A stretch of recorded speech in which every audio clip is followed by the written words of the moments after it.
Hello welcome students. Rajasthan जयन का जो अपना एग्ज़ाम है 6 फेब को टेंटेटिव डेट ऑफ एग्जामिनेशन है। इसके रिगार्ड आपको जो कट ऑफ है प्रीवियस ईयर्स की वो मैडम ने डिस्कस किया आपके साथ में। इसके बाद में कौन कौन से इंपॉर्टेंट टॉपिक हैं राजस्थान जो जीके सेक्शन के अंदर जिसमें ज़्यादा क्वेश्चन फ्रीक्वेंटली क्वेश्चन पूछे जाते हैं, टॉपिक वाइज आपके साथ में डिस्कशन किया। इसके बाद में आज के सेशन में हम इम्पोर्टेंट जो पेपर का कंप्लीट पेपर का जो एनालिसिस करेंगे, पूरा पेपर सोल्व करेंगे, जो कि इलेक्ट्रिकल और मैकेनिकल का जो कंबाइंड हुआ है कौन से ईयर में 2022 में जो पेपर हुआ है लास्ट ईयर जो हुआ है 2022 में प्रीवियसली हुआ था। इसके बाद में जस्ट अभी ये 2025 के अंदर एग्ज़ाम जो है कंडक्ट किया जा रहा है। तो इलेक्ट्रिकल मैकेनिकल जो कंबाइंड हुआ है पेपर उसका पेपर सॉल्यूशन करते हैं और डिटेल एक्सप्लेनेशन के साथ में कंप्लीट करते हैं जो पूरा पेपर सॉल्यूशन है। ठीक है, तो अपना एग्ज़ाम जो हुआ था 20 मई 2022 को हुआ था, इलेक्ट्रिकल और मैकेनिकल कंबाइंड जो हुआ था डिग्री लेवल जो पेपर है। डिग्री लेवल अलग करवाया जा रहा है कंडक्ट और डिप्लोमा लेवल अलग, दो अलग अलग है। अब की बार भी डिग्री लेवल अलग है और डिप्लोमा लेवल का अलग पेपर है। ठीक है, तो पेपर का सॉल्यूशन करते हैं कंप्लीट। ये आपको मैम ने पेपर एनालिसिस में डिस्कस किया प्रीवियसली कि जो पॉलिटी है उससे 5 क्वेश्चन पूछे गए हैं, हिस्ट्री से 9 क्वेश्चन, आर्ट कल्चर से 11 और आपका जियोग्राफी है उससे 15 क्वेश्चन। तो टोटल जो अपना है 40 क्वेश्चन जो हैं अपना राजस्थान जीके से पूछे गए हैं। मोर और लेस ये मानो आपकी +-1 है लगभग। बाकी जैसे 16 टॉपिक जो दिए हुए हैं अपने ज्योग्राफी के अंदर, तो मोर और लेस 15 से 17 के बीच में ज्योग्राफी के बीच में है। सेम पॉलिटी का है, अपना 7 टॉपिक दिए हुए हैं पॉलिटी के अंदर, तो इसमें 5 क्वेश्चन इन्होंने पूछे हैं। तो आप मान के चलो कि पॉलिटी के अंदर भी 5 to 7 जो है 5 to 7 जो है वो क्वेश्चन आपसे पूछे जाएंगे। ठीक है, सेम हिस्ट्री के साथ में आर्ट कल्चर जितने टॉपिक दिए हुए हैं उनमें से हर टॉपिक में से मोर और लेस 1 क्वेश्चन जो है पूछा जा रहा है। ठीक है ना, तो 40 टॉपिक्स हैं अपने और यहाँ पर 40 क्वेश्चन जो है पेपर के अंदर पूछे जाते हैं। ये आपने जो अपन अभी पेपर कर रहे हैं इलेक्ट्रिकल मैकेनिकल का कंबाइंड जो पेपर हम सॉल्यूशन कर रहे हैं उसकी कट ऑफ के बारे में जो है प्रीवियसली आपके साथ में डिस्कस भी किया गया है कि जनरल कैटेगरी में कितनी कट ऑफ रही है और अपना जो ओबीसी कैटेगरी के अंदर कितना कट ऑफ रही है, ईडब्ल्यूएस के अंदर, एससी के अंदर, एसटी में और ओबीसी के अंदर कितनी कट ऑफ रही है। ये out of 120 marks, out of 120 और अप्रोक्स इसमें 37 सीट्स थी। यहाँ पर इलेक्ट्रिकल मैकेनिकल कंबाइंड 37 सीट थी। ये 2022 की बात बता रहा हूँ मैं आपको। अच्छा, इंटरनेट पर आपको अवेलेबल भी हो जाएगा, ये पेपर है आप डाउनलोड भी कर सकते हो, इंटरनेट पर आपको अवेलेबल हो जाएगा। वेबसाइट पे ही जो RSSB की जो वेबसाइट है उस पर आपको पेपर भी मिल जाएगा 20 मई 2022। ठीक है, तो इसका पेपर सॉल्यूशन स्टार्ट करते हैं। फर्स्ट क्वेश्चन देखना, विभीषण का मंदिर अवस्थित है, कहाँ से है क्वेश्चन? क्वेश्चन है art and culture. Art and culture, art and culture के अंदर हम जो मंदिर, हवेलियाँ, दुर्ग, इन सब के बारे में पढ़ते हैं। सेकंड चैप्टर दुर्ग के बाद में जो है इंपॉर्टेंट हम जल स्थापत्य कला है, मंदिर है, महल है, छतरियाँ हैं, ये सारे इंपॉर्टेंट पॉइंट्स कवर करते हैं। आर्ट एंड कल्चर से आपका क्वेश्चन है कि विभीषण का मंदिर कहाँ पर है।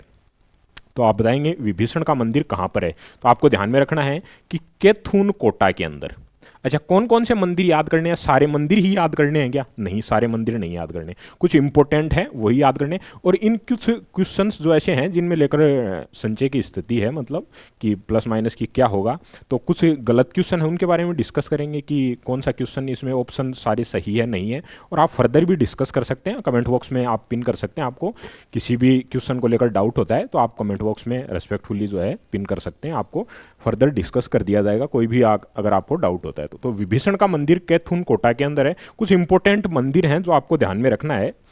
इंदिरा गांधी का मंदिर जो है वो असरोल जयपुर के अंदर है। इनमें से जो है इंपॉर्टेंट वो ही मैंने लिखे हैं। रावण का मंदिर मंडोर जोधपुर में जो है, मंदोदरी है, मंडोर से माना जाता है उनको, मंदोदरी को, जोधपुर से। तो रावण का मंदिर कहाँ पर है? मंडोर जोधपुर में।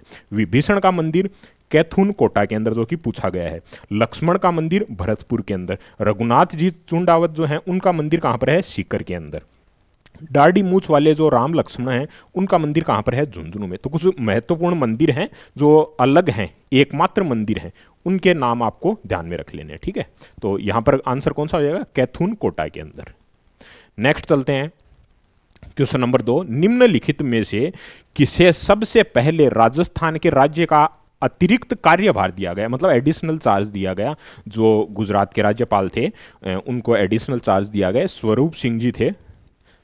इनको एडिशनल चार्ज दिया गया था। तो आपको जो राज्यपाल हैं उनके अंदर पढ़ाया गया है, कोर्स वर्क के अंदर आपको पढ़ाया गया है कंप्लीटली कि राज्यपाल अलग से टॉपिक भी दिया हुआ है, और आपका जो कोर्स वर्क अभी चल रहा है एप्लीकेशन पे उसमें कम्प्लीटली आपको पढ़ाया भी गया है कि राज्यपाल के बारे में। तो आपको कुछ एडिशनल इन्फॉर्मेशन फिलहाल के लिए ध्यान में रख लेनी है कि इनका कार्यकाल किस टाइम पर था। इनके कार्यकाल के 1991 से 1992 तक रहा था, और उस टाइम पर सीएम कौन थे? भैरों सिंह शेखावत जी थे, ठीक है।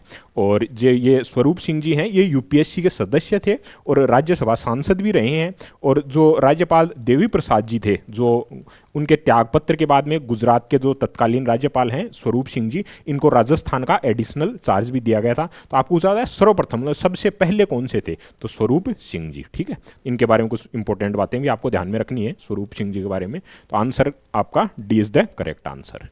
नेक्स्ट क्वेश्चन आया है आपका, ये क्वेश्चन मैं आपको लिख भी देता हूं, यहाँ राजस्थान पॉलिटी से आया आपका, ठीक है। राजस्थान पॉलिटी से आपको क्वेश्चन पूछा गया है।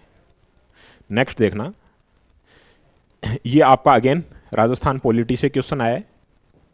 मानवाधिकार आयोग, मैंने आपको जो शॉर्ट नोट्स की फॉर्म में जो है कोर्स वर्क में आपको कंप्लीट कराया है मानवाधिकार आयोग में कि कौन कौन से इंपॉर्टेंट पॉइंट्स हैं मानवाधिकार आयोग में, शॉर्ट नोट्स की फॉर्म में आपको जो है कंप्लीट करवाया गया है। तो डायरेक्ट क्वेश्चन पूछा गया है स्टेटमेंट टाइप से कि मानवाधिकार आयोग है उसके बारे में इंपॉर्टेंट कथन दिए गए हैं। आयोग मानव अधिकारों के उल्लंघन के लिए स्वतः जांच कर सकता है। दूसरा पॉइंट दिया गया है कि किसी पीड़ित व्यक्ति की ओर से अन्य व्यक्ति द्वारा भी जो है अर्जी प्रस्तुत की जा सकती है। तो दोनों स्टेटमेंट सही हैं, दोनों कथन सत्य हैं। तो option D is the correct answer. मानवाधिकार आयोग है वो बिना किसी की, मतलब जो शोषित व्यक्ति है, जो विक्टिम है, जरूरी नहीं कि वो खुद ही बोले या फिर उसकी तरफ से कोई अदर व्यक्ति भी जो है मानवाधिकार आयोग में अपनी अर्जी प्रस्तुत कर सकता है, या फिर कोई भी नहीं बोले, अदर व्यक्ति भी जो विक्टिम है उसके अलावा अदर पर्सन भी कोई नहीं बोले तो भी वो स्वतः संज्ञान भी ले सकता है मानवाधिकार आयोग। तो ये दो इंपॉर्टेंट पॉइंट्स हैं, आपको कंप्लीटली मैंने आगे फर्दर लिख के दिया हुआ है डायरेक्ट एज इट इज़। यहाँ पर जो आपको नोट्स फॉर्म में लिखाया गया है कि स्वतः प्रेरणा से ले सकता है या उसकी जगह जो दूसरा व्यक्ति है, कोई भी जो विक्टिम है उसके अलावा व्यक्ति है, वो भी अगर अर्जी प्रस्तुत करता है तो मानवाधिकार आयोग एक्शन ले सकता है, ठीक है। तो ये आपको इंपॉर्टेंट ध्यान रखना है। नेक्स्ट क्वेश्चन देखना, ये इंपॉर्टेंट आपका जो है पॉइंट्स हैं मानवाधिकार आयोग के बारे में वो आपको ध्यान में रखने हैं, ठीक है। तो नेक्स्ट देखना, नेक्स्ट क्वेश्चन अगेन पॉलिटी से, राजस्थान पॉलिटी से अगेन नेक्स्ट क्वेश्चन, ठीक है। क्या दिया गया है आपको कि आपको नगर परिषदों की संख्या बतानी है, ठीक है। तो नगर परिषदों की संख्या ये आपको 1 जनवरी 2022 के अकॉर्डिंग पूछी गई है। तो 36 इज द करेक्ट आंसर, ठीक है। 36 इज द करेक्ट आंसर। फिलहाल के अंदर जो 41 जिले बनाए गए हैं, तो अभी जो जिला परिषदें हैं उनके पुनर्गठन की चर्चा चल रही है, वो आगे का मैटर है। फिलहाल के लिए आपको नगर पालिका, नगर निगम और नगर परिषद की संख्या कितनी है वो आपको ध्यान में रखना है। नगर पालिका कितनी? 194, नगर परिषद कितनी? 36, और नगर निगम कितने? 10 नगर निगम, ठीक है। तो यहाँ पर क्या पूछा गया था आपको? नगर परिषदों की संख्या। तो option D is the correct answer. तो आपको वर्तमान में क्या है स्थिति वो भी ध्यान में रखनी है। नेक्स्ट क्वेश्चन है ज्योग्राफी से, राजस्थान ज्योग्राफी। राजस्थान ज्योग्राफी से आपको पूछा गया है ग्रेट बाउंड्री फॉल्ट के बारे में। महान सीमा भ्रंश राजस्थान के किस भाग में अवस्थित है? महान सीमा भ्रंश राजस्थान के किस भाग में स्थित है, ठीक है। तो सीमा भ्रंश क्या होता है? जहां पर दो पहाड़ियां मिलती हैं उनके बीच का जो मतलब जो स्लोट है, दो पर्वतमालाएं जहां पर मिल रही हैं उनके बीच की जो बाउंड्री, जो दरार है, उसको बोला जाता है सीमा भ्रंश या बाउंड्री फॉल्ट बोला जाता है। तो कहां पर? दक्षिणी पूर्वी भाग में, ठीक है। जो फिजिकल डिवीजन ऑफ राजस्थान हम पढ़ते हैं उसके अंदर हम कंप्लीट स्टडी किया था हमने कि ग्रेट बाउंड्री फॉल्ट, ये यहाँ पर great boundary fault, great boundary fault, ठीक है। इसके बारे में हमने पढ़ा था। कहाँ पर है? दक्षिणी पूर्वी भाग के अंदर। और कौन सा एरिया? अरावली पर्वतमाला इसके जो है पूर्व में स्थित है और ये पहाड़ियों में फैला हुआ है। तो अरावली और विंध्याचल पर्वतमाला है। मैंने आपको बताया 2 पर्वतमालाएं जहाँ पर मिलती हैं। कौन सी 2 पर्वतमालाएं हैं? अरावली और विंध्याचल। एक तरफ से अरावली, दूसरी तरफ से विंध्याचल मिल रही है, ठीक है। तो दोनों जहाँ पर ये मीट कर रही हैं उनके बीच जो सीमा भ्रंश है, मतलब जो दरार है, उसको बोलते हैं सीमा भ्रंश, ग्रेट बाउंड्री फॉल्ट। इसके बारे में आपको पढ़ना है। कौन कौन से जिलों के अंदर अरावली और विंध्याचल मिलती है? दक्षिणी पूर्वी भाग में। कहाँ पर है? ये वाला एरिया मैंने आपको यहाँ पर मार्क करके बताया, राजस्थान के अंदर, फिजिकल डिवीजन ऑफ राजस्थान में हम इसको कंप्लीटली पढ़ते हैं, ठीक है।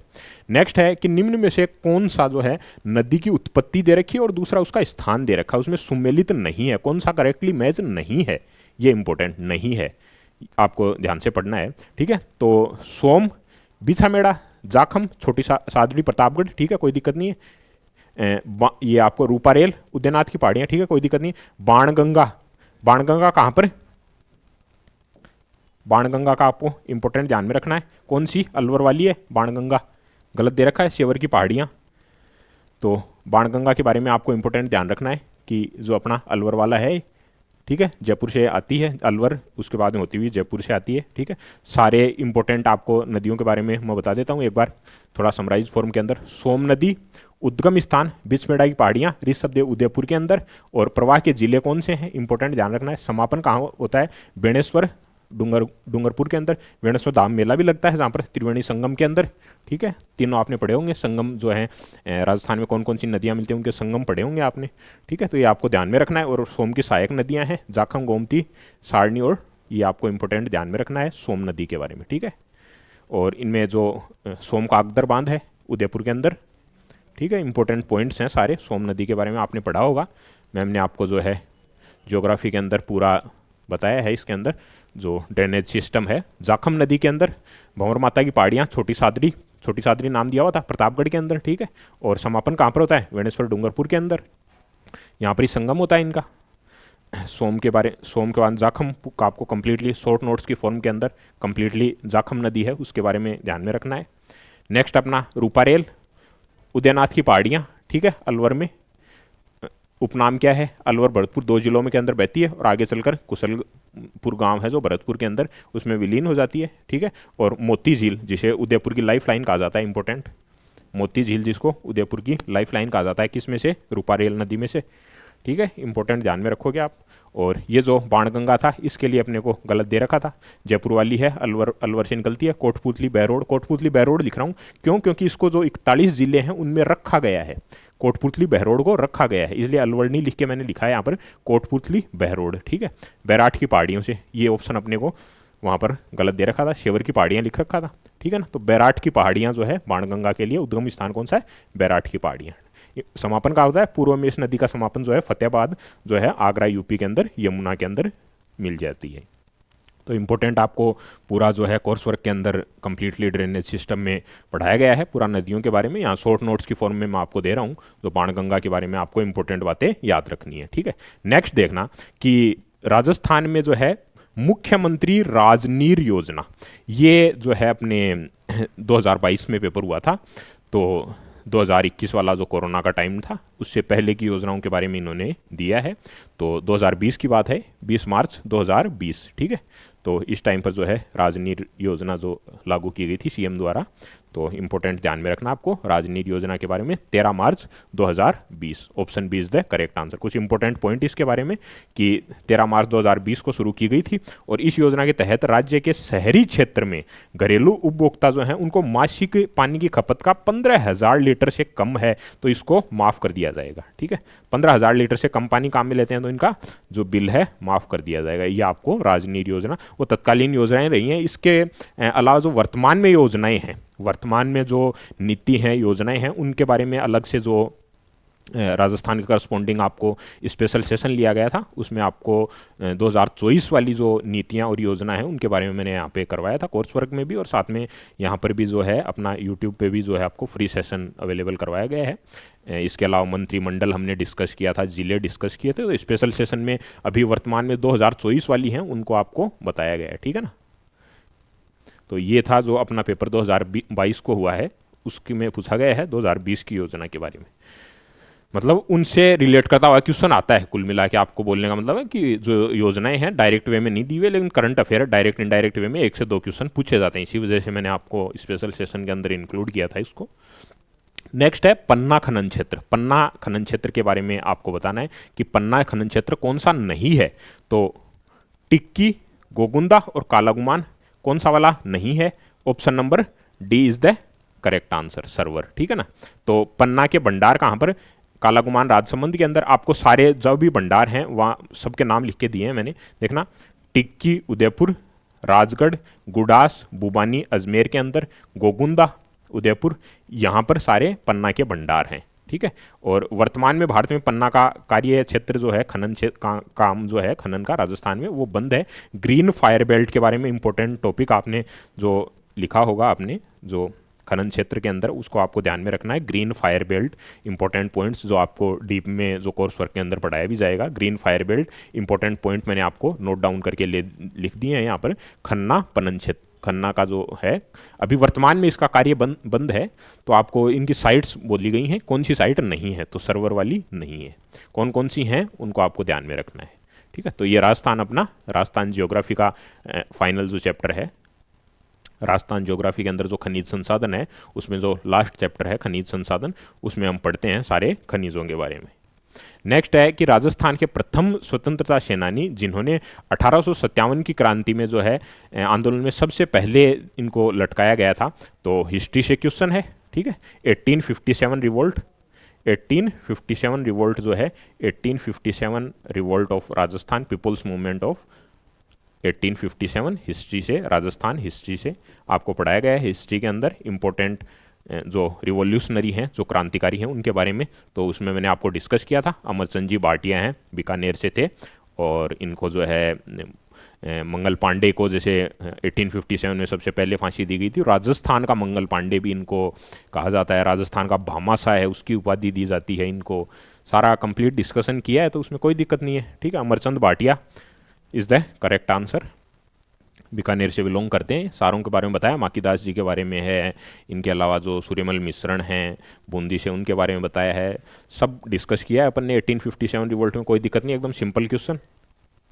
कुछ क्वेश्चन हैं, 4-5 क्वेश्चन हैं जो मतलब थोड़ा कॉम्प्लिकेटेड मैं कहूँगा, जिनको कि उनको आपको स्किप करना बेटर ऑप्शन है। कि 40 क्वेश्चन है तो 35 प्लस आप अटैम्प्ट रखें, कोई दिक्कत नहीं है। कुछ 4 to 5 क्वेश्चन हैं जिनको अटैम्प्ट करने के बजाय आप स्किप करोगे तो बेटर ऑप्शन रहेगा, वो आप डिस्कस करेंगे। तो इसमें कोई दिक्कत नहीं है। अमरचंद भाटिया, ठीक है, बीकानेर से, मैंने आपको सारा ये बता दिया। और ये मंगल पांडे और ये दूसरा भामाशाह इनको कहा जाता है। तो कंप्लीट अपना 1857 रिवोल्ट में अंदर हमने 5 से 6 लगभग कवर किए हैं जो इंपॉर्टेंट रिवॉल्यूशनरी थे। स्वतंत्रता क्रांति के जो 1857 की रिवोल्ट हुई थी उसके अंदर 5 से 6 लगभग आपको इंपॉर्टेंट लिखे हैं कोर्स वर्क के अंदर भी। तो आपको उसमें से ही आप ये मान के चलो कि आपको एग्जाम में देखने को मिल जाएगा उनमें से क्वेश्चन, है ना।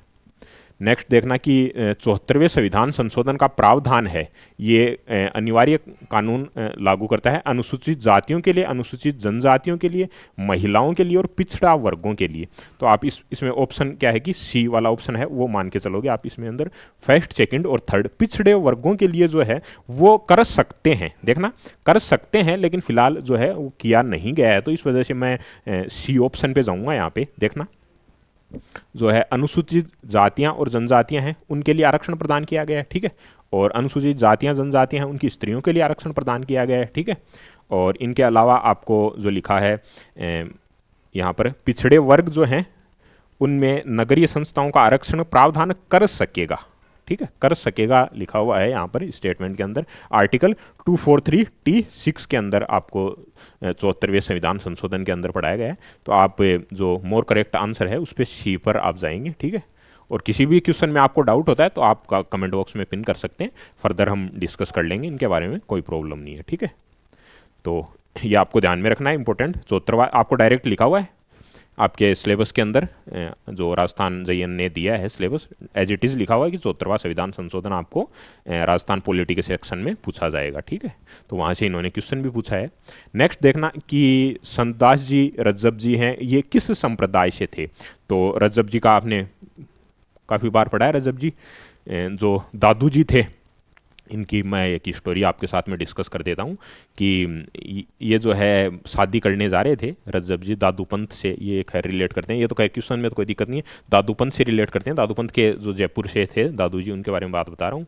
तो उनकी जो रचनाएं हैं, ज़्यादातर डोडाडीम के अंदर रचनाएं हैं दादू जी की, आपने पढ़ा होगा, दो धर्म संप्रदाय हैं उनके अंदर पढ़ते हैं हम। तो इनके शिष्य थे रज्जब जी, ये सारे शिष्य थे दादू जी के, लिख रखे हैं आपको यहाँ पर। तो शादी करने के लिए जाते हैं, तो उस टाइम पे दादू जी के पास में जाते हैं, तो दादू जी बोलते हैं कि जो आपको नियम बताए गए थे हो गए थे, उनके विरुद्ध जा रहे हो आप, तो उसी टाइम पर जो रजब जी हैं वो अपना शादी का विचार है वो कैंसिल कर देते हैं, और ये होल लाइफ जो है अपनी थ्रू आउट द लाइफ जो है वो उस दूल्हे के वेश में ही फिर रहते हैं अपना कंप्लीट रजब जी। तो इनके बारे में आपको ध्यान में रखना है रजब जी के बारे में। इसका आंसर क्या है, दादू पंत जो है अपना आजीवन दूल्हे के वेश में रहे थे रज्जब जी।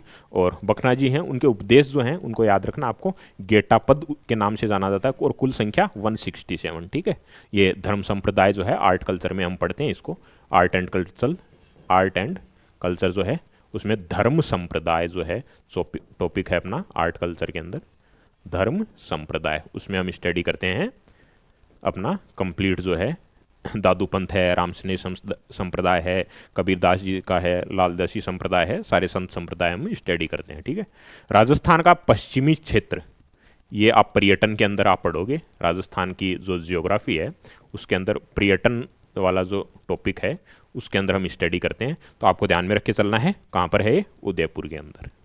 ठीक है, पश्चिमी क्षेत्रीय रेलवे प्रशिक्षण संस्थान है उदयपुर के अंदर, आपको ध्यान में रख के चलना है। तो option D is the correct answer. ठीक है, नेक्स्ट देखना कि शिक्षा संत के रूप में प्रसिद्ध स्वामी केशवानंद, ये जो केशवानंद जी हैं आपको ध्यान में होगा, सीकर, मंगलूना गांव, सीकर। ठीक है ना, तो इनका जन्म के बारे में पूछा है, कहाँ पर हुआ, तो मंगलूना गांव जो है। इसके न्यूज़पेपर की कटिंग भी मैं आपको दिखाता हूँ, यहाँ पर जो है न्यूज़पेपर में भी इनके बारे में छपा हुआ है कि जो पाठ्यक्रम के अंदर राजस्थान का जो पाठ्यक्रम है उसके अंदर इनको शामिल किया गया है। और मंगलूना गांव सीकर के अंदर जो है इनका जन्म हुआ था। तो ये आपको सारा ध्यान रखना है, पूरा कंप्लीट मैंने आपको लिख के दिया केशवानंद जी के बारे में। कहाँ पर, सीकर गांव, मंगलूना गांव है वो सीकर जिले के अंदर। सीकर को फिलहाल जो है मैंने आपको स्टार्टिंग में बताया था पहले, जो है 7 से 10 किए गए थे जो संभाग थे, उसमें सीकर को भी इंक्लूड किया गया था। फिलहाल के लिए सीकर को हटा दिया गया है, सीकर को जो संभाग का दर्जा दिया गया था उसको हटा दिया गया है फिलहाल सीकर वाले को, है ना।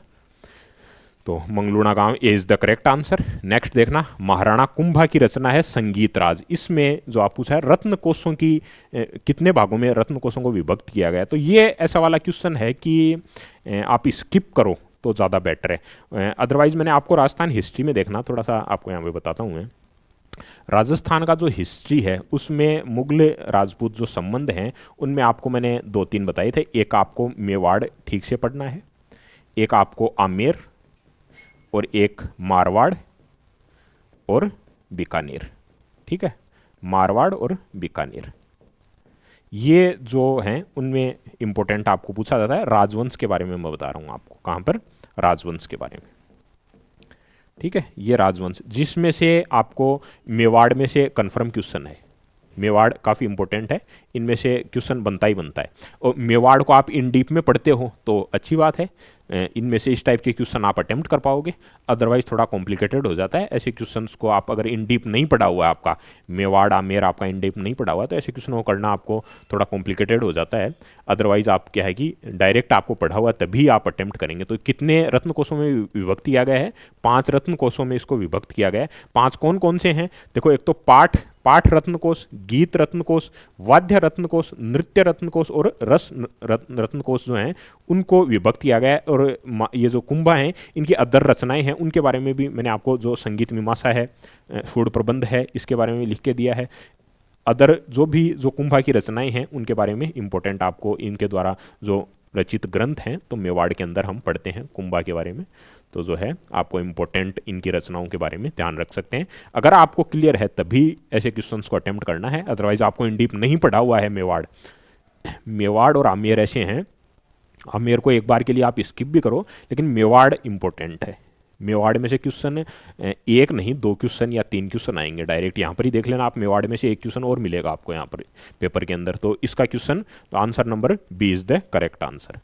नेक्स्ट देखना, लोदरवा प्रसिद्ध है। लोदरवा किसके लिए प्रसिद्ध है, लोदरवा को आपको ध्यान में रखना है, लोदरवा को आपको ध्यान में ही होगा, आपने पढ़ा होगा। मुमल और जो है जो अपने जो है अमरकोट के राजकुमार थे उनकी लव स्टोरी है, महेंद्र और मुमल की लव स्टोरी है। आपको मैं बताऊं तो जो मीनाक्षी जी हैं उन्होंने इसका लव स्टोरी के बारे में जो है मुमल वर्सेज महेंद्र के बारे में लिखा था। और लक्ष्मी कुमारी चुंडावत जी हैं, रिसेंटली उनकी डेथ हुई थी। राजस्थानी जो भाषा साहित्य है उसको बढ़ावा देने में भी उनका काफ़ी योगदान रहा है। और इन्होंने इनकी रचना भी महेंद्र मूमल की जो है प्रेम कथा है उसके बारे में, लक्ष्मी कुमारी चुंडावत जी आपने पढ़ा होगा राजस्थान हिस्ट्री के अंदर, काफ़ी चर्चा होती है इसकी। तो वही लोदरवा है, लोदरवा की राजकुमारी हुआ करती थी मूमल। तो इसके बारे में पूछा लोदरवा किसके लिए प्रसिद्ध है, तो सिंपल जैन मंदिरों के लिए प्रसिद्ध है लोदरवा। ठीक है ना, लोदरवा कौन सा है, ये वो मूमल महेंद्र वाला वही लोदरवा, उसके बारे में बता रहा हूँ मैं, वही चर्चा चल रही है। तो लोदरवा की राजकुमारी थी मूमल। ठीक है, थोड़ा सा आप ध्यान में रख के चलना है। ये सारी जो स्टोरी है जिनको मैं कनेक्ट कर रहा हूँ वो आपके माइंड के अंदर, अगर मैं लोदरवा के बारे में चर्चा कर रहा हूँ तो आपके माइंड में वो चीज़ें सर्कुलेट करनी चाहिए। जो अभी मैं फ़िलहाल वर्ड्स मैंने जो काम में लिए वो आप में लोदरवा का नाम आते ही आपके माइंड में सर्कुलेट करना चाहिए कि ये चीज़ें वहाँ पर हैं। अब जो मैंने करेक्टर के नाम लिए, मीनाक्षी जी का नाम लिया या लक्ष्मी कुमारी जो विजय लक्ष्मी चुंडावत जी हैं, चुंडावत जी उनका नाम लिया मैंने, अभी उन रिसेंटली डेथ हुई थी। राजस्थानी भाषा साहित्य के लिए लड़ती रही हैं और वो राजस्थान की जो भाषा, राजस्थानी भाषा है उसको जो 22 भाषाएं हैं, मूल भाषाएं हैं, उनको शामिल करने के लिए भी उनकी लगातार प्रयास रहे हैं उनके।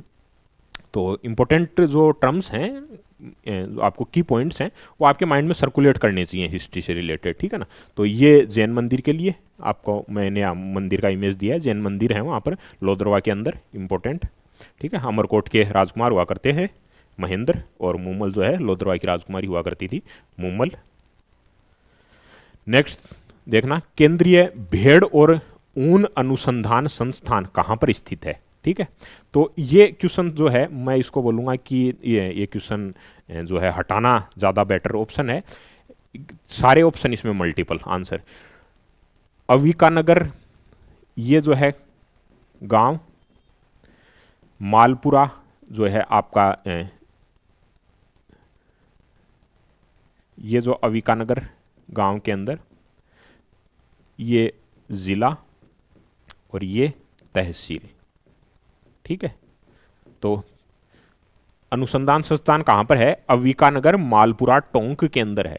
तो तीनों ऑप्शन ये सही हो गए, तीनों ऑप्शन करेक्ट हो गए। ठीक है, तो इसमें कोई ऑप्शन जो है वो इनकरेक्ट नहीं हुआ। कहाँ पर है, अविकानगर गांव में है, तहसील मालपुरा, जो मालपुरा की जो तहसील है टोंक जिले के अंदर। ठीक है, तो ऑप्शन इसके अंदर तो मल्टीपल ऑप्शन सही हो गए, तीन ऑप्शन सही हो गए कि किसी एक को करेक्ट नहीं बता सकते हम। तो ऐसे वाले ऑप्शन को आप जो मैं बोलूँगा कि इनकरेक्ट, इनको मैं बोल के चलूँगा इनकरेक्ट। ठीक है, ऐसे वाले क्वेश्चंस को जो है आयोग है हटा देता है, आप इस पर आपत्ति दर्ज करते हो तब। ठीक है ना, तो आप इसमें करोगे कोई विकल्प इसमें सही नहीं है। कहाँ पर है, अविकानगर मालपुरा टोंक के अंदर भेड़ और ऊन संस्थान है वो स्थापित किया गया है, और ये जो है भारतीय कृषि अनुसंधान परिषद द्वारा स्थापित किया गया है। इसके बारे में इंपॉर्टेंट आपको ध्यान में रखना है। ठीक है, तो इस क्वेश्चन को जो है आपको आयोग द्वारा हटाया गया है। नेक्स्ट क्वेश्चन देखना, भारतीय संविधान के किस अनुच्छेद के तहत राज्यों में विधान परिषद का गठन किया गया है। तो ये आपका राजस्थान पॉलिटी से, राजस्थान पॉलिटी से, राजस्थान पॉलिटी से। ठीक है, इंपॉर्टेंट आपको सारे अनुच्छेद मैंने कंप्लीटली लिस्ट बना करके दिए, आपको ध्यान में रखना है। जो इंपॉर्टेंट आर्टिकल्स हैं उनको ध्यान में रखना है। और यहाँ पर option B is the correct answer. 169 राज्यों में जो विधान परिषद है उनका गठन या समापन, गठन भी और समापन भी दोनों किस में है, 169 में। ठीक है, तो यहाँ पर आपको option B is the correct answer. ठीक है, कोई दिक्कत नहीं है, आपको आर्टिकल याद रखने हैं। इंपॉर्टेंट आर्टिकल मैंने लिख के दिया आपको। यूनेस्को में कितने किलों को जो है सम्मिलित किया गया है, तो कौन से किलों को सम्मिलित किया गया है उनके नाम भी आपको इंपॉर्टेंट याद रखने। ठीक है, तो 6 किले हैं उनको किया गया है, राजस्थान के जो 6 किले हैं उनको यूनेस्को की वर्ल्ड हेरिटेज साइट है उसमें इंक्लूड किया गया है। ये ट्रिक मैंने आपको यहाँ पर लिख के दी है, इस ट्रिक के माध्यम से आपको ध्यान में रखना है कौन कौन से किले हैं। चित्तौड़गढ़ का किला, कुंभलगढ़ का, सवाई माधोपुर रणथंबोर की बात कर रहा हूँ मैं। ठीक है, झालावाड़ गागरोन जलदुर्ग की बात कर रहा हूँ, जयपुर आमेर वाले की बात कर रहा हूँ, और जैसलमेर का सोनारगढ़ दुर्ग की बात कर रहा हूँ। ठीक है, कौन सी पहाड़ी पर है, त्रिकुट पहाड़ी पर है। ठीक है ना, तो सारा ध्यान में रखना आपको किलों के बारे में। और यूनेस्को की वर्ल्ड हेरिटेज साइट में कौन कौन से रखे गए हैं, 6 का नाम है आपको ट्रिक के थ्रू याद रखना है। नेक्स्ट देखना, अल्लाह जिलाबाई जो है किस क्षेत्र में रही हैं, तो कोई दिक्कत नहीं है, मांड गायन की गायिका हैं, सिंपल आपको पूरा लिखाया जाता है अल्लाह जिलाबाई के बारे में। बीकानेर राजघराने की रही हैं और इनके उस्ताद कौन रहे हैं, गुरु कौन रहे हैं, वो ध्यान में रखना है। 1982 के अंदर इनको पद्मश्री दिया गया और 2003 के अंदर 5 रुपये का डाक टिकट जो है वो चालू किया गया था इनके लिए। मांड गायन की शैली है, गायन की शैलियाँ हैं ये, ठीक है ना, जो गायन की शैलियाँ हैं उनमें से एक मांड गायन शैली है जो अल्लाह जिलाबाई बीकानेर राजघराने से बिलोंग करती है।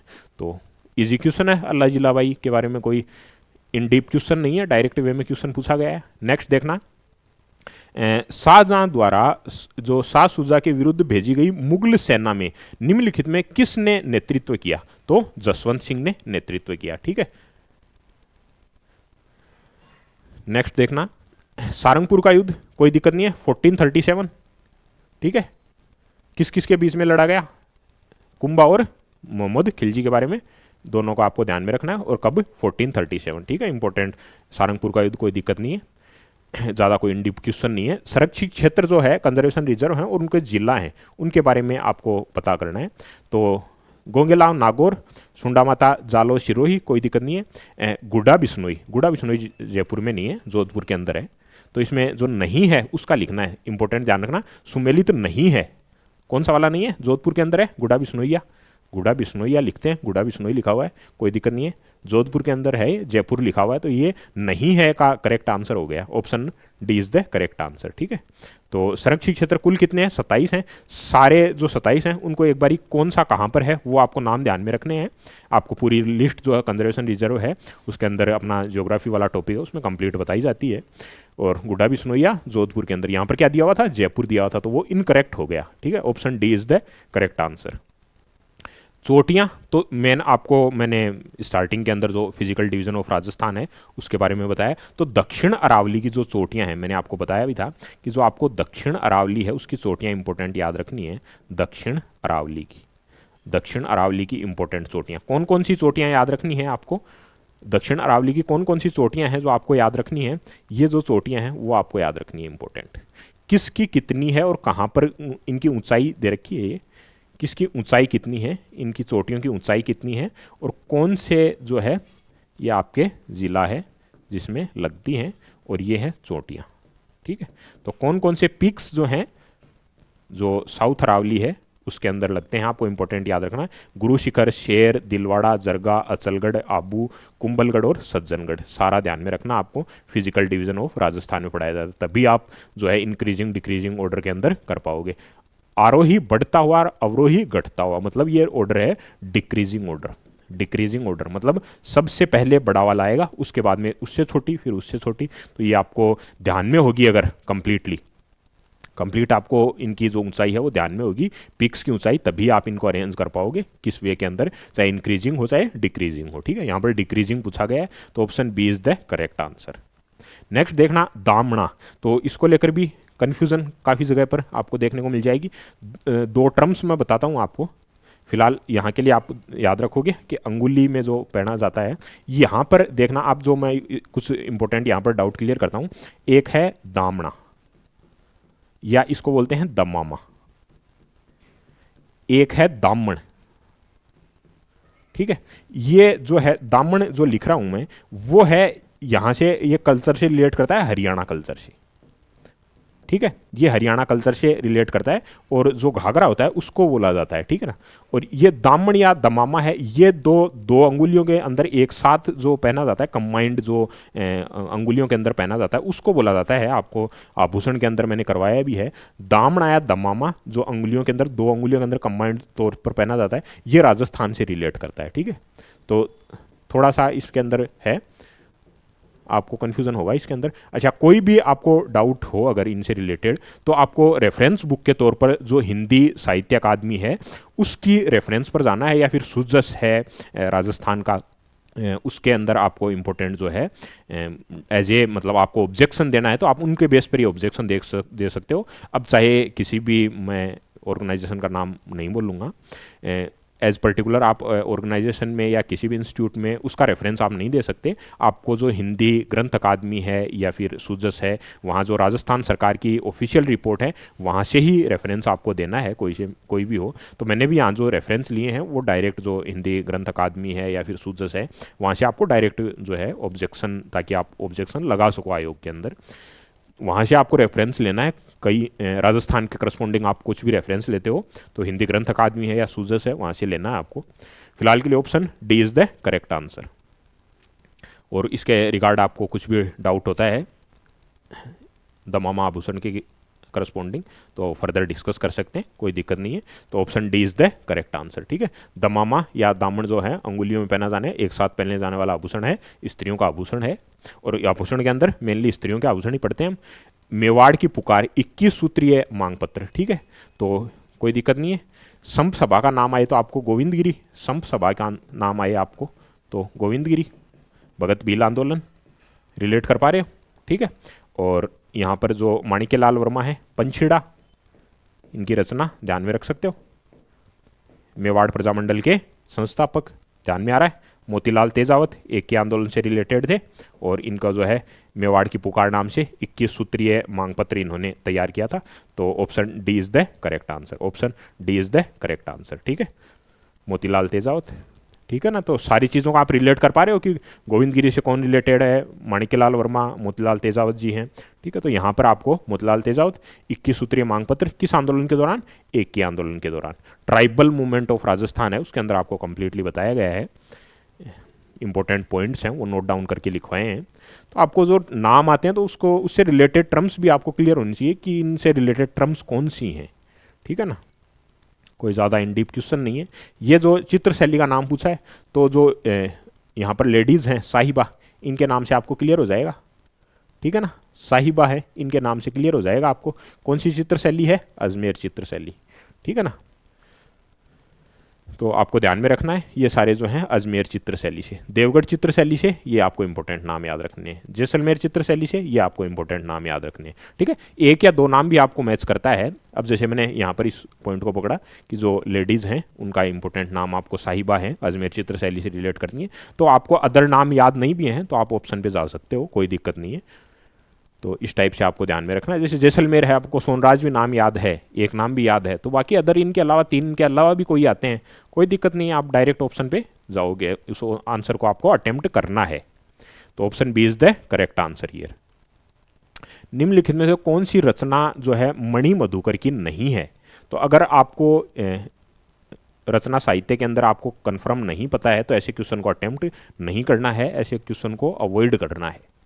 आपको कन्फर्मेशन नहीं है, एग्जैक्ट नहीं है, तो ऐसे क्वेश्चन को अटेम्प्ट करने का रिस्क नहीं लेना है। आपको एग्जैक्ट पता हो रचना जो है राजस्थानी साहित्य रचना है उनके बारे में आपको एग्जैक्ट कन्फर्मेशन हो तभी आप क्वेश्चन अटेम्प्ट करें ऐसे वाले क्वेश्चन, अदरवाइज आप स्किप करें ऐसे क्वेश्चन को। ठीक है ना, तो इसमें इंपॉर्टेंट मैंने आपको लिख के दे दिया है यहाँ पर कि कौन कौन सी रचनाएँ हैं जो इनके द्वारा की गई हैं। ये जमारो है, इसके बारे में मैंने आपको बता दिया। ये जमारो जो है इसके बारे में मैंने आपको अलग से लिख के दिया है कि जो विख्यात साहित्यकार हैं याग्वेंद्र शर्मा, इनकी जो है रचना है, ना कि मणि मधुकर की। ठीक है ना, तो जमारो जो है वो मणि मधुकर की नहीं है। बाकी ये जो तीन रचनाएं हैं वो किन की हैं? मणि मधुकर की रचनाएं हैं, मणि मधुकर की रचनाएं हैं। और ये जो रचना है जमारो वो आपके याग्वेंद्र शर्मा की। तो आपको इंपॉर्टेंट ध्यान में रखना है ये जो पॉइंट्स हैं इनको। महाराणा प्रताप के किस सौतेले भाई को अलवर के जो है जहांगीरपुर की उनको जागीर प्रदान की गई? तो अगेन हिस्ट्री में से और मेवाड़, राजस्थान हिस्ट्री, और अगेन मेवाड़ में से क्वेश्चन आया है। ठीक है, और आपको ध्यान में होगा जो महाराणा प्रताप हैं उनके अग्रगामी रावचंद्र सेन, जिनको भूला बिसरा राजकुमार कहा जाता है क्योंकि उन्होंने भी अपने भाइयों के साथ में लड़ाई करके या युद्ध करके ही आगे गद्दी पर बैठे थे। सेम यहाँ पर महाराणा प्रताप के साथ में कि वो भी अपने भाइयों के साथ में स्ट्रगल करके बाद में गद्दी पर बैठे थे, क्योंकि जो उनके पिताजी थे उदय सिंह, उन्होंने जगमाल को राजा बना दिया था, लेकिन वहाँ की जो आम जनता थी मेवाड़ की, उन्होंने बोला कि हम महाराणा प्रताप को गद्दी पर बैठाएंगे।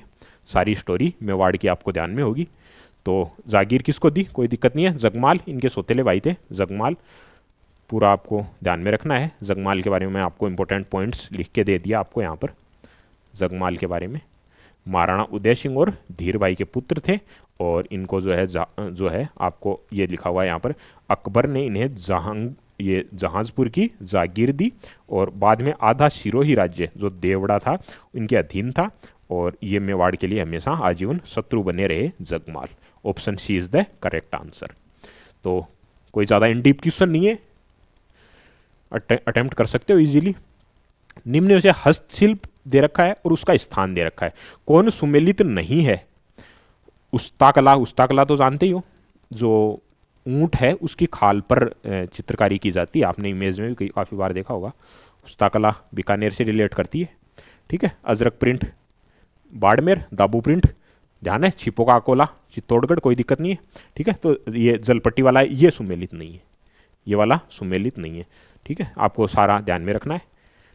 जो सोल बाड़मेर से रिलेट करता है, यहाँ पर नागौर लिख रखा है, इस वजह से ये नहीं है लिखा हुआ है, ठीक है ना। तो ये वाला नहीं है। आजम, जाजम प्रिंट, दाबू प्रिंट कहाँ से? छिपो का अकोला, ध्यान है, चित्तौड़गढ़। अजरक मल्लीर प्रिंट है बाड़मेर से। उस्ताकला ऊंट पे बनाई जाती है, बताया मैंने। जलपट्टी जो है जसोल बाड़मेर से। बकरी के बालों से निर्मित, बकरी जो है उसके बालों से निर्मित जलपट्टी, यहाँ नागौर दिया हुआ था, इसलिए ये जो सुमेलित नहीं है में मतलब करेक्ट आंसर में क्या आ गया? Option number D is the correct answer.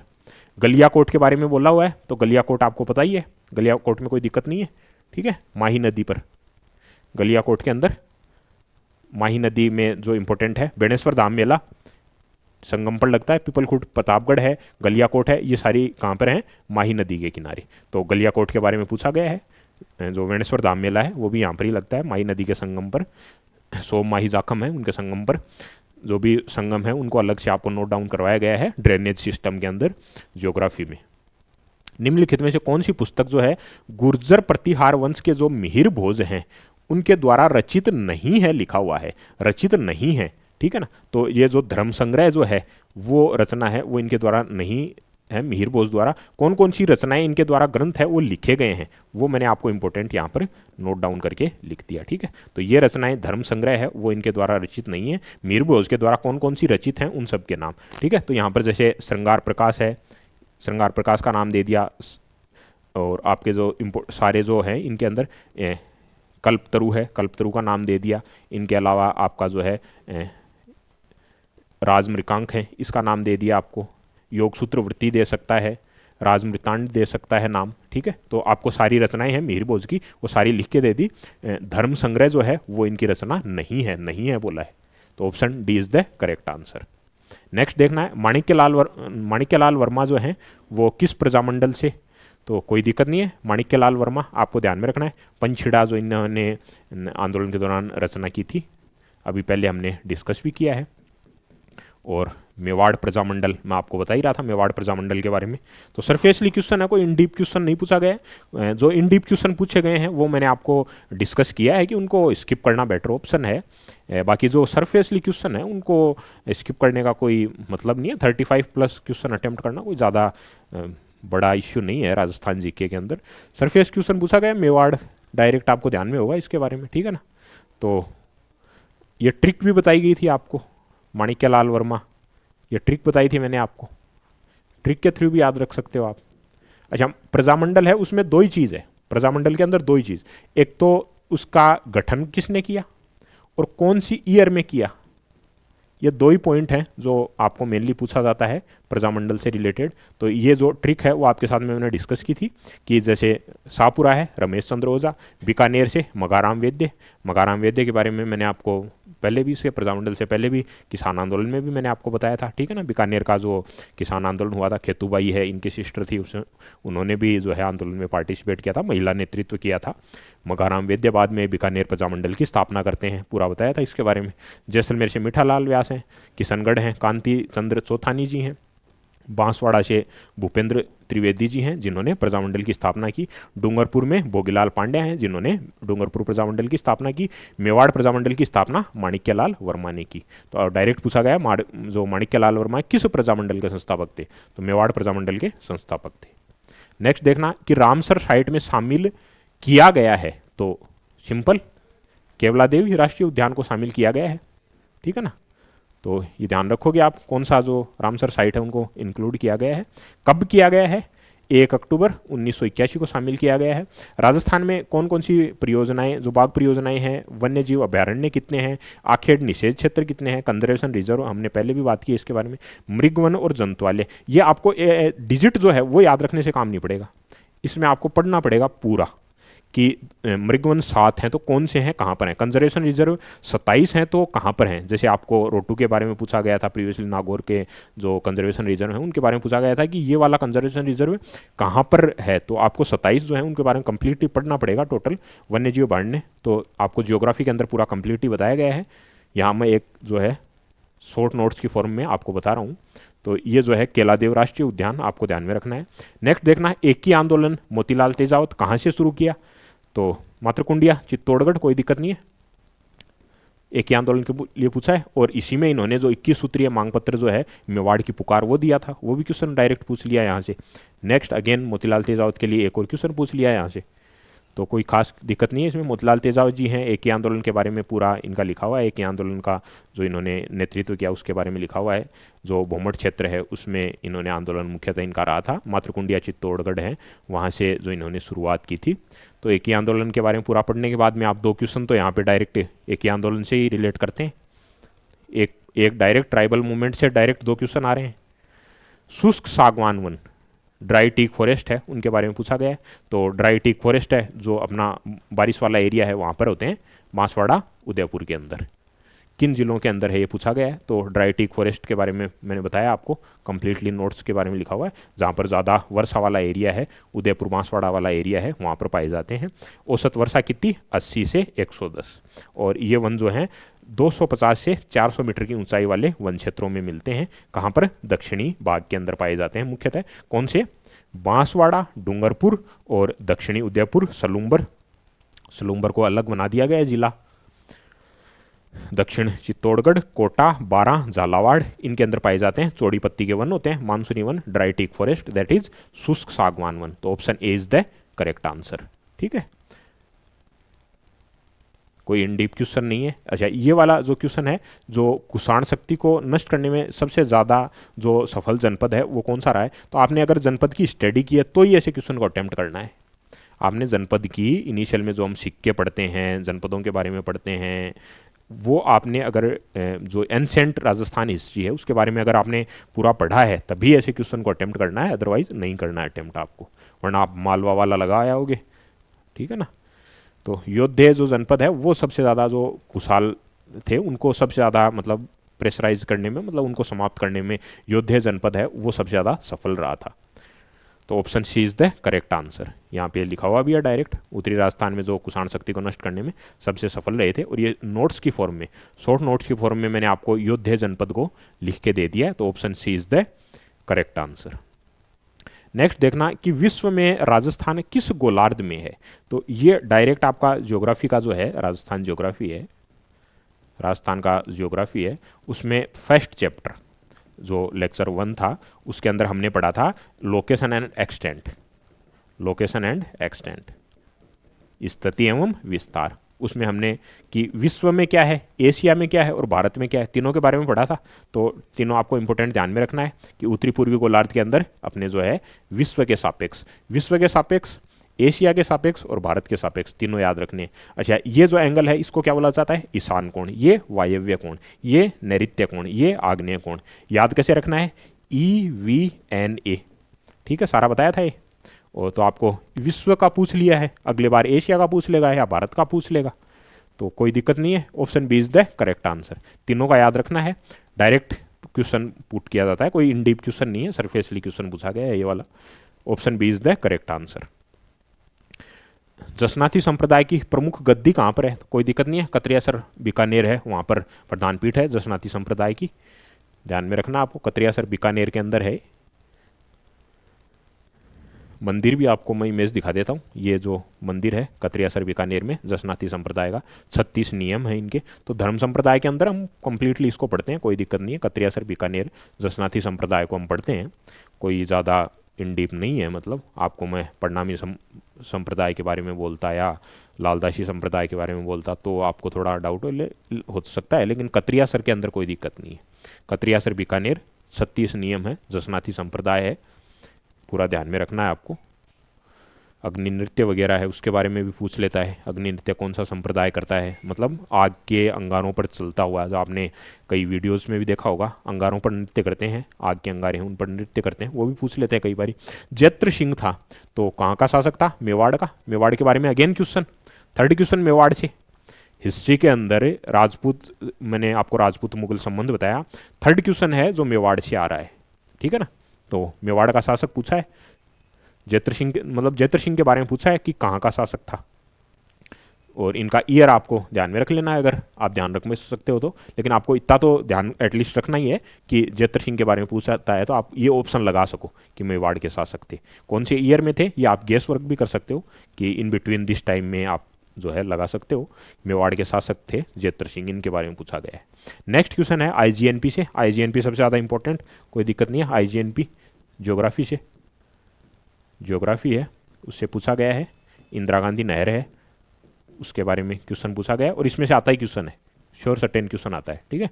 हरी के बैराज के बारे में, सतलज से पानी आता है, कंप्लीट आपको आईजीएनपी में कौन कौन से लिफ्ट नहर बनी हुई हैं वो सारा पढ़ाते हैं। आईजीएनपी में कौन कौन सी लिफ्ट नहर हैं, उसके पूर्वी साइड कौन सी हैं, पश्चिमी साइड कौन सी हैं, सारा कंप्लीटली आपको आईजीएनपी, अलग से आईजीएनपी पूरा पढ़ाया जाता है वो उद्देश्य परियोजनाओं में राजस्थान ज्योग्राफी के अंदर। तो ये सरफेस में पूछा गया है कि उद्गम किस बांध से होता है, डायरेक्ट यही पूछ लिया इन्होंने।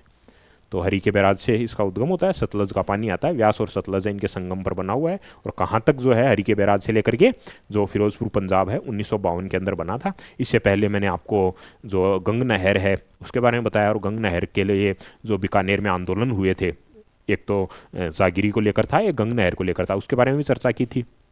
बीकानेर में जो किसान आंदोलन हुए हैं उनसे रिलेट करता है ये। तो गंग नहर के बारे में भी जो है बीकानेर के अंदर बनी हुई थी, गंगा सिंह जी हैं उन्होंने बनाई थी। जो करणी माता मंदिर है देशनोक के अंदर, वो भी उन्होंने ही बनवाया था, गंगा सिंह जी ने। तो वही गंगा सिंह जी हैं। और हरी के बांध है वहाँ के लिए पूछा गया आईजीएनपी में, तो option C is the correct answer, ठीक है। तो ये आपका इंपॉर्टेंट जो सेशन था कंप्लीट, अपना जो आरएमएसएसबी जो है उसका पेपर था 2022 वाला, उसको हमने कंप्लीट सॉल्यूशन किया। तो कुछ 3 से 4 प्रश्न हैं जो डीप हैं, 3 प्रश्न या 4 प्रश्न मान लो, ठीक है। फिर भी हम 1-2 प्रश्न और अवॉइड करके चलते हैं, तो 5 क्वेश्चन आप मान के चलो, ठीक है। लेकिन 35 अटेम्प्ट में कोई दिक्कत नहीं है। अटेम्प्ट जो है आपको राजस्थान जीके में बता रहा हूँ मैं, 35 अटेम्प्ट में कोई दिक्कत नहीं है, आउट ऑफ 40 बता रहा हूँ मैं। 5 क्वेश्चन ऐसे मान के चल रहा हूँ, जो 2 या 3 क्वेश्चन है वो इन डीप हैं, उनको आप स्किप करके चलोगे, 2-3 क्वेश्चन और मान सकते हैं। तो 35 अटेम्प्ट करने में कोई दिक्कत नहीं है ऐसे पेपर के अंदर। और मोर और लेस यही क्वेश्चन जो है पैटर्न है वो इस बार फॉलो होने वाला है। आपका जो 6 फेब को मैंने टेंटेटिव एग्जाम बताया। अच्छा, ये जो अपना बैच है एप्लीकेशन पर, मेकेटीजी लाइव क्लासेज ऐप है, ये जो कंप्लीट जो है अपना टेक्निकल, जिसमें टेक्निकल और नॉन टेक्निकल दोनों है, और ये अपना जो है राजस्थान, अकेला राजस्थान जीके, आपको अगर जिनका टेक्निकल तैयार है वो अकेला राजस्थान जीके पर फोकस कर सकते हैं, और जिनका टेक्निकल है और राजस्थान जीके दोनों कंप्लीट करने हैं तो उनके लिए अपना एप्लीकेशन का ये कोर्स जो परचेज कर सकते हैं। अच्छा, नंबर, इन जो नंबर्स आपको दे रखे हैं यहाँ पर आप कॉल करके आप जो है पूछ सकते हैं, जो भी आपका प्रेजेंटली डिस्काउंट अवेलेबल होगा उसके बारे में पूछ सकते हैं, ठीक है। तो ये आपके जो एप्लीकेशन पे कोर्स हैं उनके बारे में मैंने आपको बता दिया। नेक्स्ट जो है अपना, ये इस सेशन को यहीं पे बाइंड अप करते हैं। पेपर का सॉल्यूशन अपना आज का जो सेशन था, मेनली जो इलेक्ट्रिकल मैकेनिकल का कंबाइंड पेपर था 2022 का, उसके बारे में हमने चर्चा की, और कुछ एडिशनल जानकारियां उनसे रिलेटेड, किस वे में आपको पेपर को अटेम्प्ट करना है, क्या स्ट्रेटजी रहनी चाहिए आपको अटेम्प्ट करने की, और कितना अटेम्प्ट रहना चाहिए, नंबर ऑफ क्वेश्चंस कितने अटेम्प्ट रहने चाहिए, क्योंकि 75 to 80 वेरी कर रही है कट ऑफ।